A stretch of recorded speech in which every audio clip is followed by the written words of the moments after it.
On Christmas Eve, on her last day as a nanny, the millionaire's deaf daughter said, "Mommy." The snow had stopped falling, but the world was still coated in white when Lena Hartley felt her chest tighten as she stepped onto the marble steps of the Beaumont estate. It was Christmas Eve, the sky pale and soft, and yet inside her heart, everything felt heavy and painfully loud. Today was her last day working as a nanny for the billionaire investor Rowan Beaumont's 8-year-old deaf daughter, Amira. For 3 years, Lena had cared for her, taught her signs, comforted her nightmares, braided her hair, and walked with her through a silence deeper than the world could imagine. And now, right when Amira needed her the most, Lena had no choice but to leave. She stood there for a moment, looking at the great glass doors, her breath fogging the air, and tried not to cry. Then it happened, something so small, yet so earth-shaking, that Lena would remember it for the rest of her life. As she reached for the door handle, she heard soft footsteps behind her.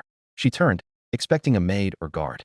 Instead, Amira was standing there in her red Christmas sweater, tiny mittened hands shaking, her brown eyes wide with fear.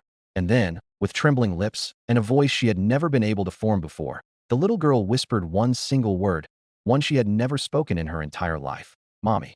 If you believe in kindness, second chances, and stories that heal the heart, please like, comment, share, and subscribe to Touch of Kindness Stories so these emotional journeys reach more souls. Lena froze. She felt the air collapse out of her lungs as if someone had knocked the wind out of her. Amira had never spoken a word before. Not one. Her hearing loss was profound, her vocal muscles never trained, and her doctors always said verbal speech would be nearly impossible. Yet here she was, looking at Lena with a desperate, pleading expression, as if terrified that the woman she trusted most might walk away forever. Lena's eyes filled with tears instantly, but she forced herself not to fall apart. She walked quickly to the girl, kneeling down in the snow despite the cold biting her skin. She wrapped her arms around her, holding her close, feeling Amira's tiny body trembling. She knew she shouldn't stay long. Today was the last day of her contract. The Beaumont family had decided to relocate for a while, and although Rowan had offered to keep her on part-time, Lena couldn't afford part-time pay, not when her own mother needed treatment, and bills kept piling up. She had taken another job far outside the city. It paid more, but meant she wouldn't be there for Amira anymore. That guilt ate at her every night. Inside the mansion, warmth flooded the entrance hall, decorated with golden garlands and a towering Christmas tree reaching almost to the chandelier. Amira held onto Lena's sleeve as if afraid she might disappear. Lena tried to sign gently, telling her she had come to spend one more beautiful day with her, but she could see the fear in the girl's eyes. It wasn't just fear of losing a nanny. It was fear of losing the only constant love she had felt since her mother passed away years earlier. Rowan Beaumont was a good father, but he was consumed by the weight of running a massive empire. The man barely slept, barely spoke outside of business, barely had time to eat unless someone forced him. He loved his daughter. The world could see that, but love without presence can still feel like absence. Lena knew this too well. Growing up, she had been the invisible child in a home filled with chaos, caring for herself, learning early that love was something you gave even when you didn't receive it back. That was why she understood Amira's silent world so deeply. When she first met the girl, she was hiding behind curtains, covering her ears, terrified of people who didn't understand her silence. Slowly, step by step, Lena became the one person who could enter that world without shattering it in the living room. Sunlight poured through tall windows, illuminating dust specks that danced like glitter in the air. Christmas music hummed softly from a speaker, though Amira couldn't hear it. Lena had always believed music could be felt in the heart, even when unheard. She sat down on the thick carpet, letting Amira climb into her lap, and stroked her hair the same way she always did to soothe her. She had promised herself she would make this last day magical, filled with memories instead of sadness.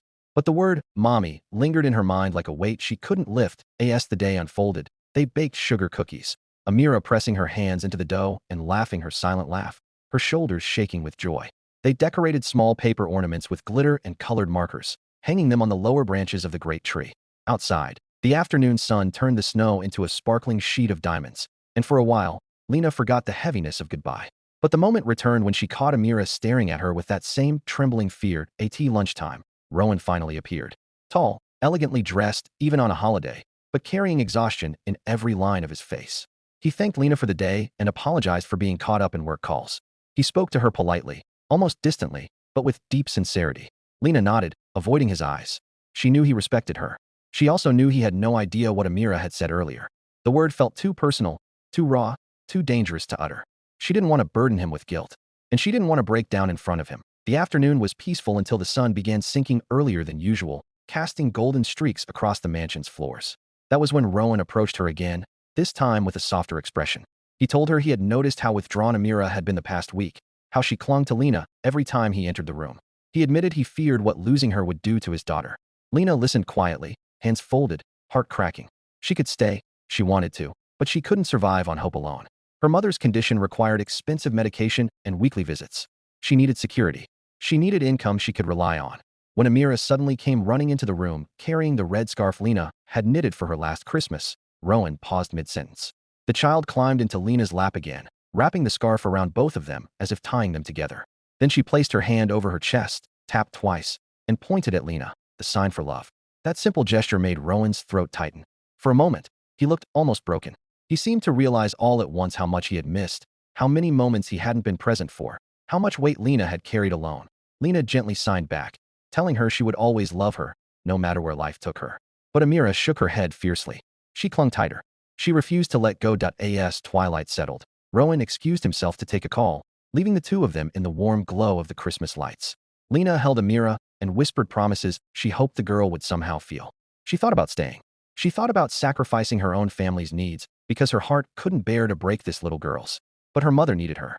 Life had forced a choice upon her, and tonight was the end of that chapter. When it was finally time to leave, the world outside had turned dark blue, the lights along the driveway glowing softly through the snow.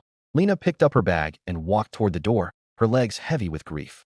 Amira followed her, silent tears running down her cheeks, something the child rarely did. She didn't cry loudly. She simply let the tears fall, wiping them with her sleeve, but never looking away from Lena. It shattered something inside her. Just before stepping out, Lena knelt again and held Amira's face gently. She told her through signs that she was proud of her, that she was strong, that she was brave, and that she would grow surrounded by love. She hugged her one last time.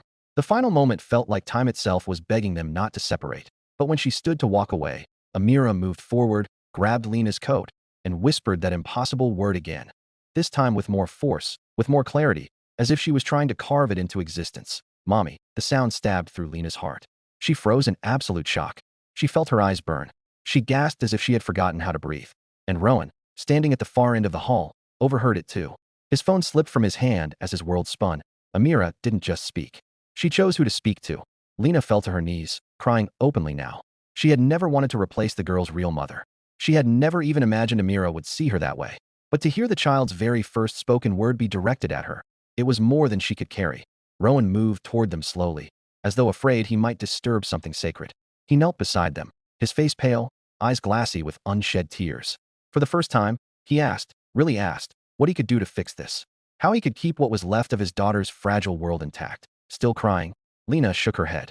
She explained everything, her mother's health, the bills, the job she had accepted. Rowan listened carefully, and something shifted inside him. The man who always lived in boardrooms seemed to vanish, replaced by a father desperate.